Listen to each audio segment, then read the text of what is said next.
Alhamdulillah, wassalatu wassalamu ala rasulillah wa ala alihi wa sahbihi wa man tabi'ahu wa mawala. Ashhadu an la ilaha illallah wahdahu la syarika lah, wa ashhadu anna sayyidana Muhammadan abduhu wa rasuluhu la nabiyya ba'dah. Allahumma salli ala sayyidina Muhammad wa ala ali sayyidina Muhammad kama sallaita ala Ibrahim wa ala ali Ibrahim innaka Hamidum Majid. Allahumma barik ala Muhammad wa ala ali Muhammad kama barakta ala Ibrahim wa ala ali Ibrahim innaka Hamidum Majid. Qala Allah Ta'ala fil Qur'anil 'azim wa huwa asdaqul qailin. A'udzu billahi minasy syaithanir rajim. Ya ayyuhalladzina amanu taqullaha haqqa tuqatih wa la tamutunna illa wa antum muslimun. Wa qala ta'ala fi ayatin ukhra, ya ayyuhalladzina amanu taqullaha wa qulu qawlan sadida yuslih lakum a'malakum wa yaghfir lakum dhunubakum wa man yuti'illaha wa rasulahu faqad faza fawzan 'azima. Ibadallah, usikum wa nafsi bittaqwallahi wa ta'atihi faqad fazal muttaqun. Hadirin jamaah Jumat yang dimuliakan Allah Subhanahu wa taala. Rajulun as'as, ada seorang laki-laki yang rambutnya kusut, aghbar, berdebu. Kenapa rambutnya kusut? Dia takut menyisir rambutnya, kalau sampai rambutnya gugur dia akan membayar dam, membayar denda, membayar fidyah. Aghbar, berdebu. Mengapa rambutnya berdebu? Karena dia takut mandi. Kalau sampai dia mandi lalu rambutnya gugur, dia juga akan dikenakan dam, denda.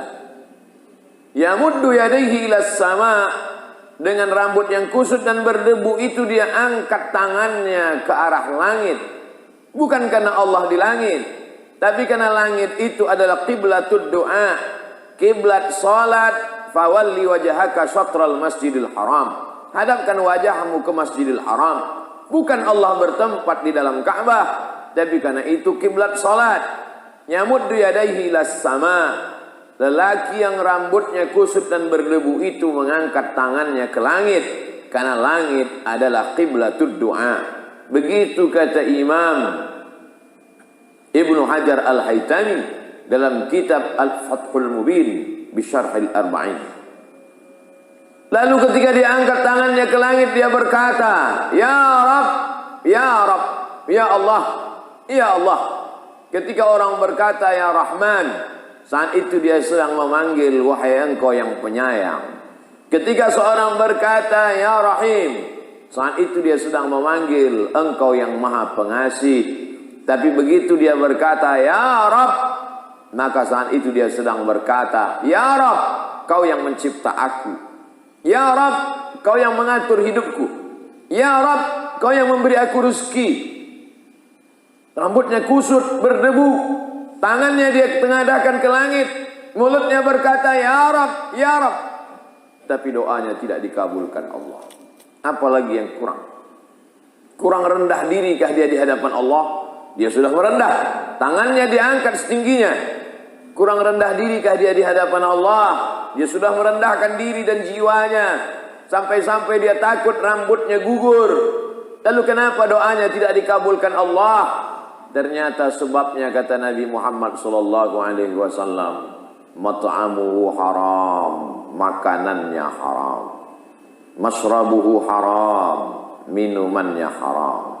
Malbasuhu haram, pakaiannya haram. Wa ghuziya bil haram, dan dia diberi makan haram, dan dia memberi makan haram. 4 sebab doa tak diperkenankan, tak dikabulkan Allah. Dan kita sampai hari ini alhamdulillah tidak memakan makanan haram. Jadi khutbah Jumat ini ingin menyampaikan pesan laki-laki yang baligh berakal, tidak dalam keadaan sakit, dalam keadaan normal, maka telinganya wajib mendengar sekali pesan khatib. Ittaqullah, takutlah kepada Allah Subhanahu wa taala. Ayyuma lahmin, setiap daging di badan, nabata min haramin, kalau dia tumbuh dari yang haram, fannaru aulabi, tempatnya adalah neraka jahanam. Mengapa Allah ciptakan hewan-hewan yang haram? Kalau memang itu haram, kenapa diciptakan Allah? Ujian. Diciptakannya makhluk yang haram itu sebagai ujian. Ahasiban nasu ayyutraku ayyaqulu amanna wa hum la yuftanun?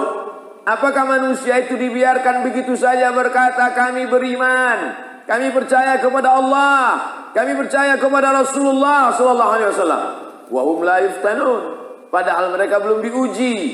Ujian bukan hanya kebakaran, ujian bukan hanya pandemi corona, ujian bukan hanya sakit, ujian bukan hanya demam, ujian bukan hanya rugi.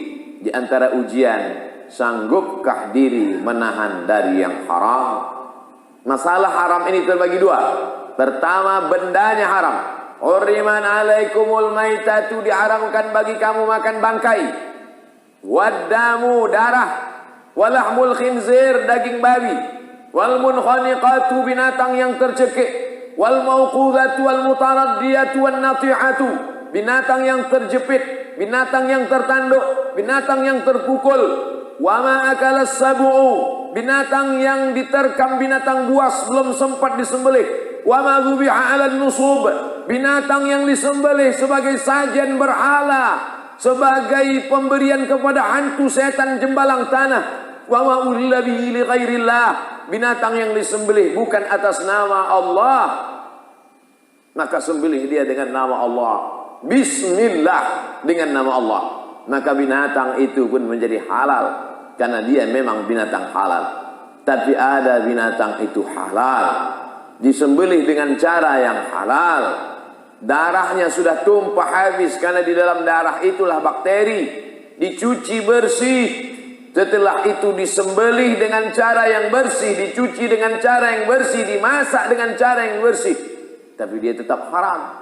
Bukan karena darahnya, bukan karena dagingnya, tapi karena diperoleh dengan cara yang haram.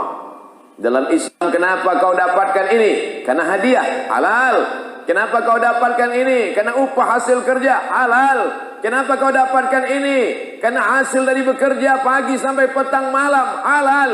Tapi ada cara-cara yang diharamkan Allah Subhanahu wa taala. Kita dapat, kita peroleh, kita kaya bukan karena ridho Allah, dan itu juga bagian dari ujian. Banyak orang yang sabar ketika diuji sakit. Mana buktinya? Pergilah kita ke rumah sakit. Berapa banyak tangan yang bertasbih subhanallah walhamdulillah wa la ilaha illallah wallahu akbar. Itu maknanya orang diuji dengan sakit, sabar. Berapa banyak orang yang sabar diuji dengan pandemi corona. Apa buktinya? Orang sabar memakai masker, orang sabar tidak keluar rumah, orang sabar ikut protokol kesehatan. Dan bagi yang sudah terkena penyakit, sabar dia dalam rumah sakit 14 hari lamanya dia sabar. Itu menunjukkan orang sabar karena pandemi. Tapi tak banyak yang sabar ketika diuji, melihat peluang mendapatkan suatu nikmat dunia, padahal sesungguhnya dia hanyalah segumpal neraka jahanam. Oleh sebab itu sabar yang paling tinggi bukan sabar ketika sakit, bukan sabar ketika mati, bukan sabar ketika musibah. Sabar ketika gempa bumi, sabar ketika gunung meletus, sabar ketika tsunami. Itu sabar level paling bawah. Sabar yang paling tinggi adalah sabar menjauhkan diri dari yang haram, padahal peluangnya ada, kesempatannya ada. Kenapa tidak kau makan? Kenapa tidak kau ambil? Kenapa tidak kau manfaatkan? Jawabannya, inni akhafullah, aku takut kepada Allah Subhanahu wa taala. Itulah orang puncak kesabaran. Makanya dikatakan dalam Al-Quran, innallaha ma'as sabirin. Allah bersama dengan orang yang sabar. Sabar yang bagaimana?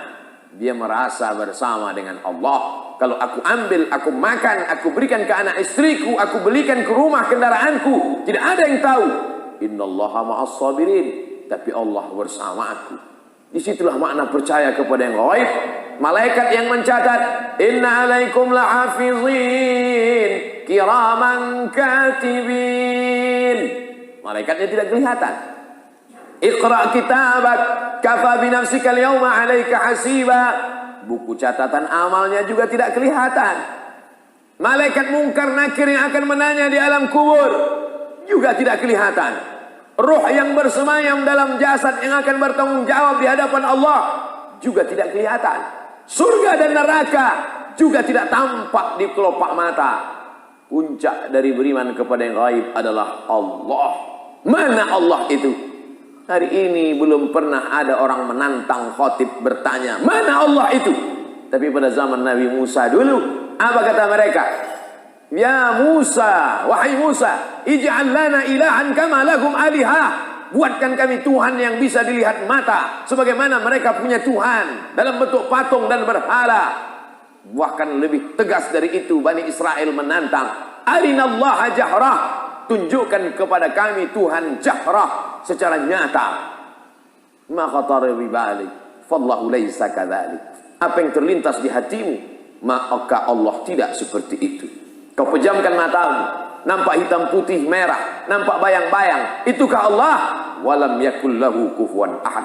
Dia tak setara dengan apapun. Tiba-tiba di suatu malam datang berbisik ke telingamu, akulah Tuhan, itukah Allah? Laisa kamitslihi syai'un. Tak ada yang serupa dengan dia, tapi dia ada. Bisa dirasakan oleh hati yang tulus ikhlas. Ketika kita sedang puasa Senin Kamis, masuk ke dalam kamar mandi, air baknya penuh, tidak ada yang melihat, kamera CCTV tidak ada satupun yang tahu kalau kita minum. Mengapa kita tidak minum? Allah. Saat itu kita sedang yakin ada Allah, dirasakan dengan amal soleh. Kita angkat takbiratul ihram, Allahu Akbar, di dalam kamar, tertutup, terkunci, tidak ada satu manusia pun. Tapi kita tidak mau bergerak lebih dari 3 kali. Mengapa tidak mau? Allah. Saat itu kita sedang merasakan keberadaan Allah. Hadirkan Allah dalam hati dengan salat-salat sunnah. Kuatkan iman dengan senantiasa puasa-puasa sunnah. Falyabudu rabb hadzal bait, bersedekah min thayyibat, yang baik-baik saja. Wa anfiqu, berinfaklah, wa anfiqu, bersedekahlah, wa anfiqu, berzakatlah, wa anfiqu, berwakaflah, min thayyibat, yang halal-halal. Kulu, makanlah, min thayyibati ma razaqnakum, yang halal-halal saja. Tak banyak yang sanggup menghadapi ujian ini. Akan tetapi ada manusia-manusia yang dipilih oleh Allah Subhanahu wa taala. Bagaimana kalau sempat termakan? Bagaimana kalau sempat terambil? Sesungguhnya beberapa ujian dalam hidup kita adalah karena Allah sayang kepada kita.